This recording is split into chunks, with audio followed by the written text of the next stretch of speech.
News channel से, मध्य प्रदेश भोपाल से। और अब हम चर्चा करने जा रहे हैं धर्मगुरु पंडित नरेंद्र दीक्षित जी, जो कि मध्य प्रदेश पुजारी संघ के प्रदेश अध्यक्ष हैं। तो हम पंडित जी से कुछ वर्तमान की स्थिति परिस्थिति पे कुछ उनका विचार विमर्श करेंगे। और आज की परिचर्चा का विषय है कि वर्तमान में चल रही कोरोना महामारी और उसमें अपनी धार्मिक आस्थाओं त्योहारों को कैसे मनाया जा रहा है और क्या उन पर फर्क पड़ रहा है। तो ये हमारे विशेष मुद्दे हैं। तो पंडित जी आपका परिचय दीजिए। जय श्री राम। आज श्री रामनवमी की सबको शुभकामनाएं हैं। मैं पंडित नरेंद्र दीक्षित अर्जी वाले हनुमान महाराज के मंदिर में सेवा देता हूँ। तो मध्य प्रदेश पुजारी संघ संस्था का प्रथम सेवक है। आज वर्तमान परिदृश्य में जो हो रहा है, मानवता काल के काल में समा रही है, क्योंकि ये इतिहास गवाह है। परमपिता परमेश्वर ने सृष्टि की संरचना की थी। जिस तरह एक पिता अपने परिवार के 4 बच्चों का पालन पोषण करने के लिए किसी भी हद तक जाता है, वो पिता अपने संकल्प को बीच में छोड़ता नहीं है आधा अधूरा, और हर बच्चे के साथ एक सी प्रॉपर्टी का बंटवारा करता है, सबको घर द्वार बना के देता है, सबको अच्छा शिक्षित करता है और अच्छा विकसित करता है। इसी तरह परमपिता परमेश्वर ने, कोई अल्लाह, कोई वाहिगुरु, कोई ईश्वर, कोई एक है ऊपर सत्ता जो सबका संचालन करती है, जिसको हम जगत पिता कहते हैं, परमपिता परमेश्वर कहते हैं। उस ईश्वर ने इस प्रकृति का संचालन और संवाहन किया है, संवारा है प्रकृति को। वो प्रकृति सुंदर सी बनाकर हमें ईश्वर ने दी है, किंतु उसका सीधा संदेश ये रहता है कि सुंदर सी प्रकृति को छेड़ो मत। जिस तरह सुंदर माँ बहन बेटी होती है, घर में हमारी बहू होती है, तो एक मर्यादा में और पर्दे में रहती है, और उसको कोई गलत निगाह से देखता है तो हम उसको छोड़ते नहीं हैं। इसी तरह परमपिता परमेश्वर ने सुंदर प्रकृति बनाकर दी थी। इसको हमने विकास और डेवलपमेंट के माध्यम से छेड़ा है, और अब तुमने छेड़ दिया है, वो तुम्हें छोड़ने वाला नहीं है। इसलिए मैं राज सत्ताओं से, यहाँ से लेकर देश की और विदेशों की, विश्व की जो राज सत्ताओं पर बैठे सत्ताधीश हैं, उनको मैं अपील करता हूँ कि सुंदर सी प्रकृति को, धर्म और संस्कृति को छेड़ो मत, इसको संभाल कर रखो। संस्कृति संस्कारों को तुम संभालोगे तो तुम्हारे लिए संस्कार भी तुम्हारी रक्षा करेंगे, क्योंकि संस्कृति और संस्कार ही तो हैं जो अब तक हमको पल्लवित रखे हुए थे। किंतु निस्संदेह हमारी कुछ गलतियाँ तो हैं, इसलिए दुष्परिणाम हमारे सामने। पंडित जी, आज के दौर में देखा जा रहा है कि कोरोना महामारी एक तरफ है, वो पूरे देश में लॉकडाउन या मतलब जनता कर्फ्यू मान के चले अपन, जैसा कि सरकार के आदेश अनुसार, और पब्लिक जो है बहुत परेशान है, बहुत ही तकलीफ के दौर से गुजर रही है, आर्थिक दौर से गुजर रही है। तो उसके लिए आपका क्या कहना है, क्या विचार है आपके? देखो, वर्तमान परिदृश्य में बिल्कुल राजनीति नहीं होना चाहिए। मैं तो ये कहता हूँ, जाति धर्म से हटकर, पंथ धर्म से हटकर, सारे भेदभावों को हटाकर, सारे मतभेद को इस समय भूलकर हम मानवता की सेवा में झुक जाएं, क्योंकि मानवता की सेवा से बड़ा कोई धर्म नहीं है। और आज इस भारत को और इस विश्व को कोई बचा सकता है तो मानवता की सेवा करने वाले डॉक्टर, ये नगर निगम के सफाई कर्मचारी, एक पुलिस प्रशासन। आज उन डॉक्टरों के बारे में सोचिए जिनकी अस्पतालें विगत 1.5 वर्ष से भरी पड़ी हैं। वो इतने कठिन दौर से गुजर रहे हैं, उनके शरीर में पसीना नहीं आता होगा, उनको बेचैनी नहीं होती होगी।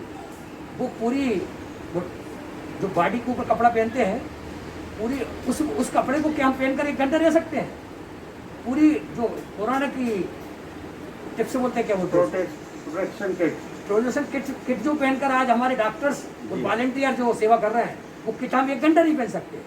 हम उनके बारे में आरोप प्रत्यारोप कर देते हैं। मीडिया में भी मैं सभी रिपोर्टरों से कहता हूँ कि हम उन डॉक्टरों की, उन जनसेवकों की बिल्कुल मजाक न उड़ाएं। कहीं कोई गलती होती है, व्यापार के माध्यम से कुछ अनैतिक लोग घुस जाते हैं। हर घर में होता है, हर परिवार में, हर समाज में होता है। कोई एक व्यक्ति गलत होता है, इसका मतलब ये नहीं हम पूरे समाज को दोष दें या किसी व्यवस्था को दोष दें। आज जो मानवता की सेवा कर रहे हैं उनको निस्संदेह साधुवाद है। और आज ये वक्त आ गया है, पहले हम मानवता को बचाएं, पहले एक एक प्राणी की रक्षा करने की सोचें, ना कि उसको मजाक बनाएं। पंडित जी, आज के दौर में जैसे कि गुरुद्वारे हैं, मस्जिद है, मंदिर हैं, तो इनको मतलब इनमें बंद कर देना या फिर इनमें रोक लगा देना दर्शन के लिए, ये कहाँ तक उचित है? आज देखिए, कुछ गलतियां मानवता की, मनुष्यों की भी हैं, जो मंदिरों से, मस्जिदों से, गुरुद्वारे से, चर्च से जुड़े हैं। कुछ लोग मानते नहीं हैं, कुछ लोग ठेकेदारी समझते हैं, हमारे धर्म से छेड़ा, ये पार्टी धर्म विरोधी हो गई। मैं इन सब भाइयों से अपील करता हूँ, ऐसा नहीं है। आज जिसको कोरोना होता है, जिसको ये बीमारी हो रही है, जिसका बेटा चला गया, जिसकी बहू चली गई, जिसकी बेटी चली गई, जिसका पिता चला गया, जिसके घर के आंगन में किलकारी गूंजती थी बच्चे की, वो बच्चा चला गया, उसके परिवार से देखिए, उससे जुड़िए, उसके दुख दर्द में शामिल होइए, फिर हमको मालूम पड़ेगा। ये निस्संदेह सत्य है कि सनातन संस्कृति हो या भारतीय संस्कृति में सारे धर्म समाये थे। यहाँ तो हम वसुधैव कुटुंबकम की नीति से चलते हैं, हम मानवता से प्रेम करते हैं। निस्संदेह इस मानवता का संरचना करने वाला परमपिता परमेश्वर है। उस परमेश्वर की व्यवस्था के अनुसार मठ, मंदिर, मस्जिद, गुरुद्वारे, ये जो व्यवस्थाएं चली ऊपर के द्वारा संचालित है, इसमें नीचे के राजनेताओं को कोई अधिकार नहीं होता इनमें ताले डालने का। मैं अपील करता हूँ, सोशल डिस्टेंसिंग का पालन हो, और मंदिरों में जो पुजारी हैं, जो मस्जिदों में उनके काजी हैं, या चर्च में उनके जो फादर हैं, तो गुरु नानक देव में उनके जो गुरु होते हैं, धर्मगुरु, निस्संदेह सत धर्मगुरु, उन मंदिरों में अपनी व्यवस्थाओं को बना कर रखें। मंदिरों में, मस्जिदों में, गुरुद्वारे में कहीं भी ताले न डालें, ये शासन प्रशासन से अपील है। पंडित नरेंद्र दीक्षित जी के अनुसार पब्लिक लाइफ चैनल से यही संदेश जाता है कि मजहब नहीं सिखाता और आपस में बैर रखना, हिंदू हैं हम वतन है और हिंदू सिता हमारा। निश्चय ही उनकी भावना बहुत सराहनीय है, और एक धर्म गुरु और धर्म प्रमुख की भावना यही होना चाहिए। जनता को संदेश, और बहुत ही सुंदर संदेश उन्होंने दिया। पब्लिक लाइफ टीवी से मैं ललित महेश्वरी, भोपाल से गुजर रही है, आर्थिक दौर से गुजर रही है, तो उसके लिए आपका क्या कहना है, क्या क्या विचार है आपके? देखो, वर्तमान परिदृश्य में बिल्कुल राजनीति नहीं होना चाहिए। मैं तो ये कहता हूँ, जाति धर्म से हटकर, पंथ धर्म से हटकर, सारे भेदभावों को हटाकर, सारे मतभेद को इस समय भूलकर हम मानवता की सेवा में जुट जाएं, क्योंकि मानवता की सेवा से बड़ा कोई धर्म नहीं है। और आज इस भारत को, इस विश्व को कोई बचा सकता है तो मानवता की सेवा करने वाले डॉक्टर, ये नगर निगम के सफाई कर्मचारी, ये पुलिस प्रशासन। आज उन डॉक्टरों के बारे में सोचिए जिनकी अस्पतालें विगत 1.5 वर्ष से भरी पड़ी हैं। वो इतने कठिन दौर से गुजर रहे हैं, उनके शरीर में पसीना नहीं आता होगा, उनको बेचैनी नहीं होती होगी। वो पूरी जो बॉडी के ऊपर कपड़ा पहनते हैं, पूरी उस कपड़े को क्या हम पहन कर 1 घंटा रह सकते हैं? पूरी जो कोरोना की टिप्स बोलते हैं, क्या बोलते हैं, प्रोटेक्शन किट जो पहनकर आज हमारे डॉक्टर्स और वॉलंटियर जो सेवा कर रहे हैं, वो किट हम 1 घंटा नहीं पहन सकते। हम उनके बारे में आरोप प्रत्यारोप कर देते हैं। मीडिया में भी मैं सभी रिपोर्टरों से कहता हूँ कि हम उन डॉक्टरों की, उन जनसेवकों की बिल्कुल मजाक न उड़ाएं। कहीं कोई गलती होती है, व्यापार के माध्यम से कुछ अनैतिक लोग घुस जाते हैं। हर घर में होता है, हर परिवार में, हर समाज में होता है। कोई एक व्यक्ति गलत होता है, इसका मतलब ये नहीं हम पूरे समाज को दोष दें या किसी व्यवस्था को दोष दें। आज जो मानवता की सेवा कर रहे हैं उनको निस्संदेह साधुवाद है। और आज ये वक्त आ गया है, पहले हम मानवता को बचाएं, पहले एक एक प्राणी की रक्षा करने की सोचें, ना कि उसको मजाक बनाएं। पंडित जी, आज के दौर में जैसे कि गुरुद्वारे हैं, मस्जिद है, मंदिर हैं, तो इनको मतलब इनमें बंद कर देना या फिर इनमें रोक लगा देना दर्शन के लिए, ये कहाँ तक उचित है? आज देखिए, कुछ गलतियां मानवता की, मनुष्यों की भी हैं, जो मंदिरों से, मस्जिदों से, गुरुद्वारे से, चर्च से जुड़े हैं। कुछ लोग मानते नहीं हैं, कुछ लोग ठेकेदारी समझते हैं, हमारे धर्म से छेड़ा, ये पार्टी धर्म विरोधी हो गई। मैं इन सब भाइयों से अपील करता हूँ, ऐसा नहीं है।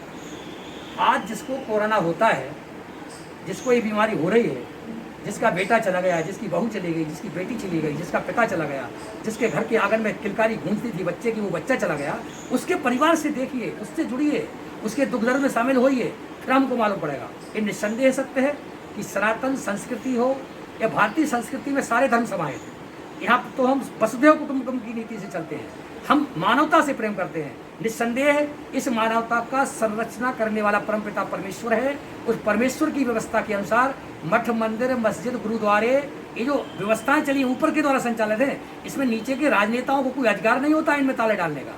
मैं अपील करता हूँ, सोशल डिस्टेंसिंग का पालन हो, और मंदिरों में जो पुजारी हैं, जो मस्जिदों में उनके काजी हैं, या चर्च में उनके जो फादर हैं, तो गुरु नानक देव में उनके जो गुरु होते हैं, धर्मगुरु, निस्संदेह सत धर्मगुरु, उन मंदिरों में अपनी व्यवस्थाओं को बनाकर रखें। मंदिरों में, मस्जिदों में, गुरुद्वारे में कहीं भी ताले न डलें, ये शासन प्रशासन से अपील है। पंडित नरेंद्र दीक्षित जी के अनुसार हमको मालूम पड़ेगा, ये निस्संदेह सत्य है कि सनातन संस्कृति हो या भारतीय संस्कृति में सारे धर्म समाहित हैं। यहाँ तो हम वसुधैव कुटुंबकम की नीति से चलते हैं, हम मानवता से प्रेम करते हैं। निस्संदेह इस मानवता का संरचना करने वाला परमपिता परमेश्वर है। उस परमेश्वर की व्यवस्था के अनुसार मठ, मंदिर, मस्जिद, गुरुद्वारे, ये जो व्यवस्थाएं चली ऊपर के द्वारा संचालित है, इसमें नीचे के राजनेताओं को कोई अधिकार नहीं होता इनमें ताले डालने का। मैं अपील करता हूँ सोशल डिस्टेंसिंग का पालन हो, और मंदिरों में जो पुजारी हैं, जो मस्जिदों में उनके काजी हैं, या चर्च में उनके जो फादर हैं, तो गुरु नानक देव में उनके जो गुरु होते हैं, धर्मगुरु, निस्संदेह सब धर्मगुरु उन मंदिरों में अपनी व्यवस्थाओं को बनाकर रखें। मंदिरों में, मस्जिदों में, गुरुद्वारे में कहीं भी ताले न डलें, ये शासन प्रशासन से अपील है। पंडित नरेंद्र दीक्षित जी के अनुसार पब्लिक लाइव चैनल से यही संदेश जाता है कि मजहब नहीं सिखाता और आपस में बैर रखना, हिंदू हैं हम वतन है और हिंदू सिता हमारा। निश्चय ही उनकी भावना बहुत सराहनीय है, और एक धर्मगुरु और धर्म प्रमुख की भावना यही होना चाहिए। जनता को संदेश, और बहुत ही सुंदर संदेश उन्होंने दिया। पब्लिक लाइव टीवी से